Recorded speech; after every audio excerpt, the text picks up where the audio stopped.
தக் லைஃப் படத்திற்காக சிம்பு வாங்கிய சம்பளம் எவ்வளவு தெரியுமா? திரும்பி பக்கம் எல்லாம் தக் லைஃப் திரைப்படத்தை பற்றிய பேச்சாகத்தான் இருக்கிறது. நாயகன் திரைப்படத்திற்கு கிட்டத்தட்ட 37 ஆண்டுகள் கழித்து மணிரத்னம், கமலஹாசன் இருவரும் இத்திரைப்படத்தில் இணைந்து இருப்பதுதான் ரசிகர்களின் எதிர்பார்ப்புக்கு முக்கியமான காரணமாக உள்ளது. இதில் நடிகர் சிலம்பரசன் முக்கியமான கதாபாத்திரத்தில் நடித்துள்ளார். இப்படத்திற்காக சிம்பு வாங்கிய சம்பளம் குறித்த தகவல் இணையத்தில் வெளியாகியுள்ளது. சிம்புவின் கதை முடிந்தது, அவர் ஃபீல்ட் அவுட் ஆகிவிட்டார் என சொன்னவர்களுக்கு மாநாடு திரைப்படத்தின் வெற்றியின் மூலம் சரியான பதிலடி கொடுத்தார் சிம்பு. அந்த படத்தை தொடர்ந்து வெந்து தணிந்தது காடு உடல் எடையை குறைத்து மாசாக என்ட்ரி கொடுத்திருந்தார். இப்படம் வெளியாகி நல்ல கலெக்ஷனை அள்ளியது.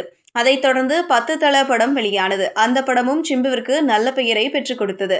அந்த படத்திற்கு பிறகு சிம்பு முதன்முறையாக கமல்ஹாசனுடன் இணைந்து நடித்துள்ளார். இப்படத்தில் த்ரிஷா, அபிராமி, அசோக் செல்வன், ஜோஜு ஜார்ஜ், ஐஸ்வர்யா லட்சுமி என பல நட்சத்திர பட்டாளமே நடித்துள்ளனர். பான் இந்தியா திரைப்படமாக பிரம்மாண்டமாக பொருட்செலவில் உருவாகியுள்ள இப்படம் நாளை மறுதினம் திரையரங்கில் வெளிவரவுள்ளது. இப்படத்திற்கு இசை புயல் ஏ.ஆர். ரகுமான் அதிரடியாக இசையமைத்துள்ளார். இப்படத்தில் இடம்பெற்றுள்ள விண்வெளி நாயகா பாடலும், முத்தமழை பாடலும், ஜிங்குச்சா சிக்காத காலை பாடலும் இணையத்தில் ட்ரெண்ட் ஆகி வருகிறது. குறிப்பாக இசை வெளியீட்டு விழாவில் சின்மயி பாடிய முத்தமழை பாடலை ரசிகர்கள் ரிப்பீட் மோடில் கேட்டு வருகின்றனர். அந்த அளவிற்கு அந்த பாடல் ஒரு விதமான தாக்கத்தை ஏற்படுத்தியுள்ளது என்று சொல்லலாம். அது மட்டுமின்றி தக் லைஃப் படத்தின் ட்ரெய்லரை பார்க்கும்போது அதில் நாயகன் வாடை வீசுகிறது. இதில் ரங்கராய சக்திவேல் நாயக்கன் ரோலில் கமல் நடித்துள்ளார். அவரின் வளர்ப்பு மகனான சிம்பு நடித்திருக்கிறார்.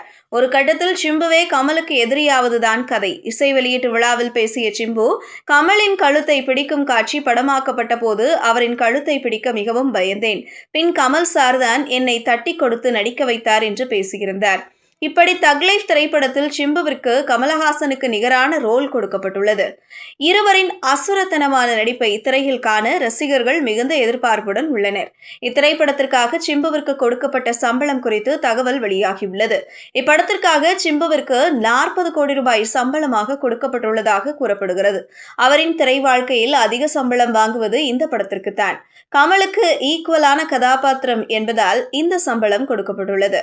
பெரும் எதிர்பார்ப்பை ஏற்படுத்தி இருக்கும் இந்த படத்திற்கு கர்நாடகாவில் தடை விதிக்கப்பட்டுள்ளதால் தக் லைஃப் வெளியாகும் தியேட்டரில் போலீஸ் பாதுகாப்புடன் படத்தை வெளியிட அனுமதி கோரி நடிகர் கமலஹாசன் கர்நாடகா உயர்நீதிமன்றத்தில் மனு தாக்கல் செய்துள்ளார்.